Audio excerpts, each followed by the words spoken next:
Study IQ IAS, आपका selection हमारा mission. नमस्कार दोस्तों, 20 देश 5 घंटे की बिजली कटौती और बहुत ही सख्त राशनिंग के नियम, एनर्जी राशनिंग के नियम। सियोल से लेकर लंदन तक, दिल्ली से लेकर कोलंबो तक दुनिया की हर सरकार आज सर्वाइवल मोड में चल रही है। युद्ध वेस्ट एशिया में चल रहा है, लेकिन इसकी तपन स्लोवेनिया के पेट्रोल पंप्स पर महसूस की जा रही है। क्या हम 1973 के उस दौर में वापस चले गए हैं जहां पर दुनिया के पास गाड़ियां तो थीं, लेकिन उनमें भरवाने के लिए पेट्रोल नहीं था? आज जब हम 26 मार्च 2026 में हैं, तो दुनिया एक ऐसे एनर्जी ब्लैक होल में फंस चुकी है जिसे इतिहास द ग्रेट सप्लाई शॉक के नाम पर याद करेगा। ईरान और इजराइल के बीच सुलगती हुई चिंगारी ने दुनिया भर की धमनियों को ब्लॉक कर दिया है। कोई भी देश अलग अलग प्रयास कर रहा है, कोई अपनी तिजोरियां खोल रहा है, कोई राशनिंग शुरू कर चुका है एनर्जी की, कोई अपने नागरिकों को यह बताना शुरू कर चुका है कि आप कब गाड़ियां निकालेंगे और कब नहीं निकालेंगे।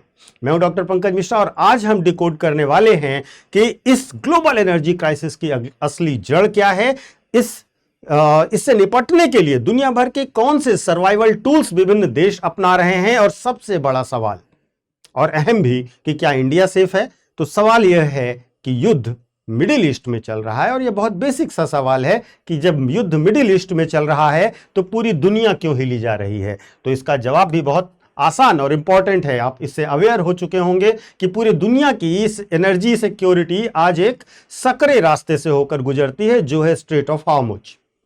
दुनिया का 20% तेल और बड़ी मात्रा में LNG सप्लाई यहीं से होकर गुजरती है, और यह रास्ता चूंकि डिसरप्ट हो चुका है ईरान के द्वारा, तो इस ग्लोबल सप्लाई चेन को इसके कारण हार्ट अटैक सा आने लगा है। और अब हो क्या रहा है, केवल और केवल सप्लाई नहीं रुकी है। यहां पर ध्यान दीजिएगा, जो शिपिंग रिस्क है वह बढ़ गया है, जिसकी वजह से इंश्योरेंस प्रीमियम बढ़ गए हैं और सप्लाई अनसर्टेन हो गई है। जब मैं कहता हूं सप्लाई अनसर्टेन हो गई है, तो समझिएगा कतर ने डिक्लेयर किया force majeure on LNG।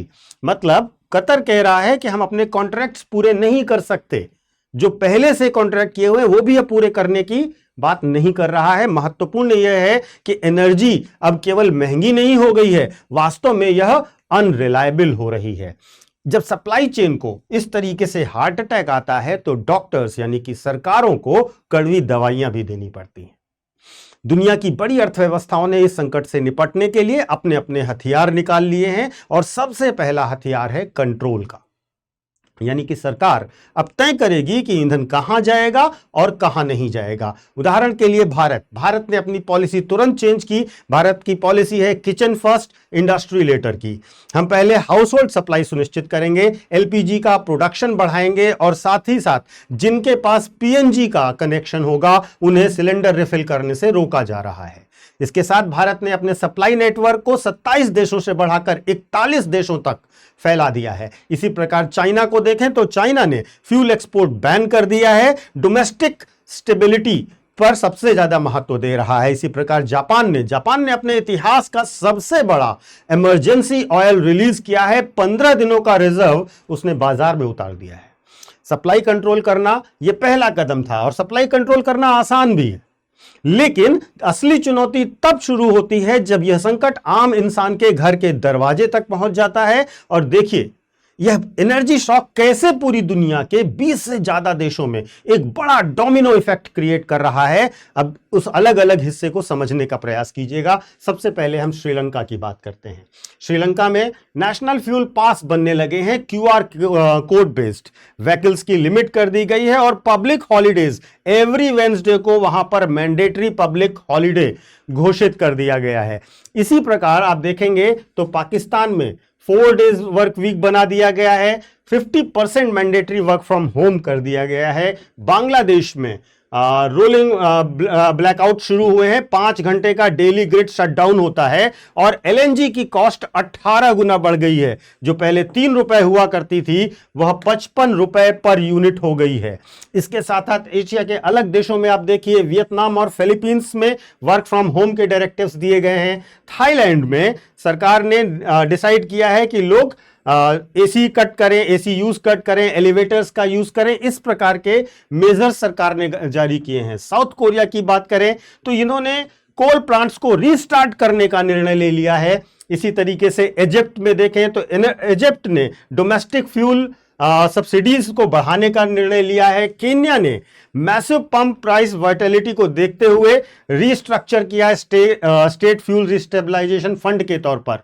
New Zealand ने जो मॉनिटरिंग है नेशनल फ्यूल रिजर्व की वो बढ़ा दी है और सप्लाई चेन्स को किसी तरीके से मैनेज करने का प्रयास शुरू किया है। यूरोप, जहां पर जिसे हम फर्स्ट वर्ल्ड कंट्रीज कहते हैं, वहां पर स्लोवेनिया की अगर मैं बात करूं तो वहां पर राशनिंग लागू हो गई है और यह राशनिंग करने वाला पहला ईयू देश है। यहां पर आम नागरिक को 50 लीटर प्रतिदिन से ज्यादा तेल नहीं खरीदने का मौका दिया जाएगा और इसके साथ साथ सेना को इसके वितरण की कमान संभालने को कहा गया है।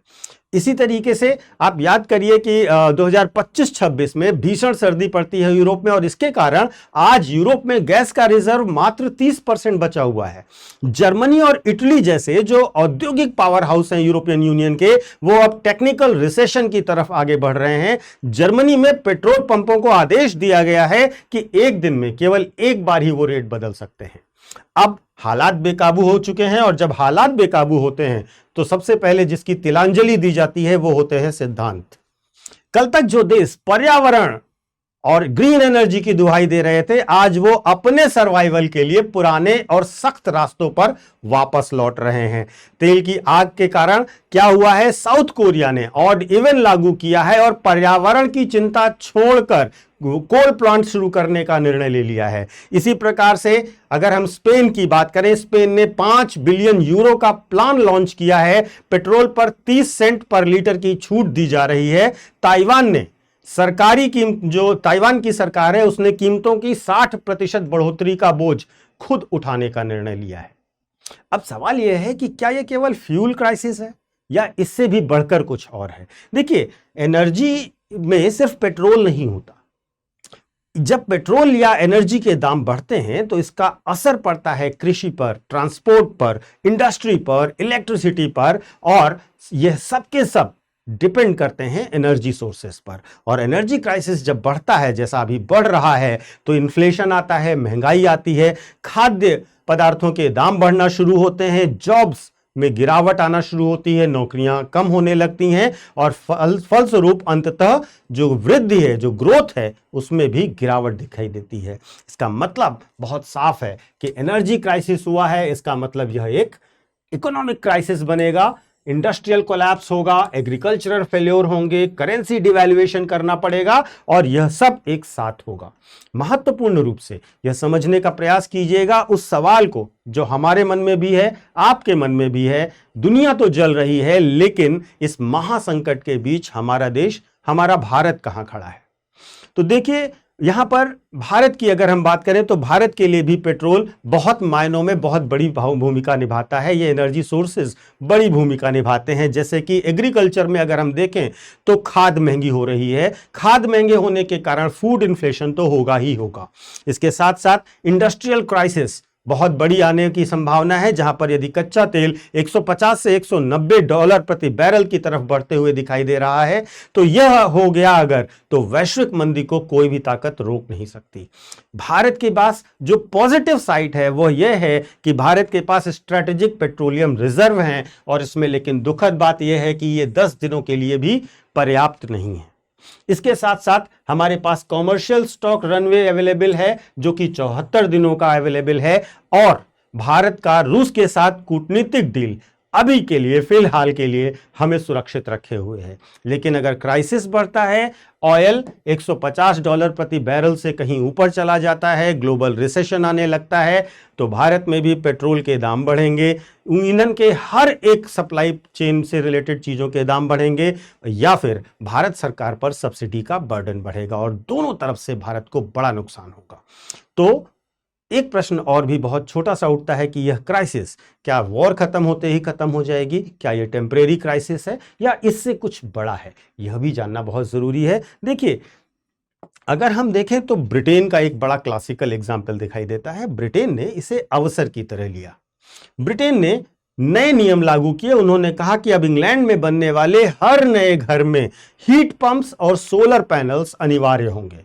मतलब ब्रिटेन ने एक साउंड और क्लियर मैसेज दिया है कि तेल के लिए हम ज्यादा समय तक दूसरों का मुंह नहीं देखेंगे, खुद को रिन्यूएबल एनर्जी के सहारे आगे डेवलप करेंगे। यह एक अलग वे है जो ब्रिटेन हमें दिखा रहा है। लेकिन महत्वपूर्ण रूप से हम वापस मेन टॉपिक पर चलते हैं, जहां पर हम देखते हैं कि यह केवल एक युद्ध नहीं है, बल्कि यह संकेत है कि पूरी दुनिया बदल रही है, पावर शिफ्ट हो रहा है और साथ ही साथ एनर्जी ही असली राजनीति बन चुकी है।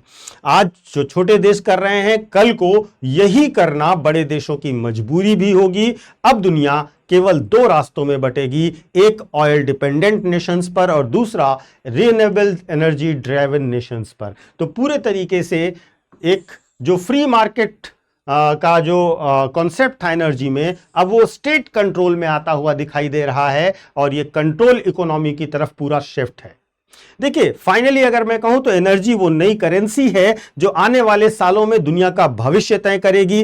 भारत क्या इस ग्लोबल एनर्जी लॉकडाउन से सुरक्षित निकल पाएगा या नहीं निकल पाएगा, यह एक कठिन प्रश्न है जो समय के साथ पता चलेगा। लेकिन आज जो लाइनें श्रीलंका में, पाकिस्तान में दिखाई दे रही हैं, वो कल क्या हमारे शहरों में, भारत के शहरों में कहीं हकीकत तो नहीं बन सकती? क्या भारत अपनी एनर्जी डिप्लोमेसी के दम पर खुद को बचाने का मादा रखता है या नहीं? इस विषय पर आपके विचार बहुत महत्वपूर्ण हैं। आप भी अपने कमेंट्स करके अपने विचारों को हमसे शेयर कीजिए, जिससे बाकी लोग भी आपके विचारों से अवगत हो सकें। मैं आपको अपने सोशल मीडिया हैंडल्स बता देता हूं। यूपीएससी मेंटोर पंकज सर के नाम से आप मुझे कनेक्ट कर सकते हो इंस्टा और टेलीग्राम पर। यहां पर आपको मेरे सारे वीडियोस के लिंक मिल जाएंगे। इसके साथ साथ वे बच्चे जो यूपीएससी की तैयारी कर रहे हैं, उनके लिए एक छोटी सी खुशखबरी है। हमारे यहाँ सफलता महोत्सव सेल चल रहा है, जिसमें हम लोगों के लास्ट ईयर के रिजल्ट्स में 200 से ज़्यादा सिलेक्शंस हुए हैं और खुशी को मनाते हुए हम लोग आगे आने वाले जो एस्पिरेंट्स हैं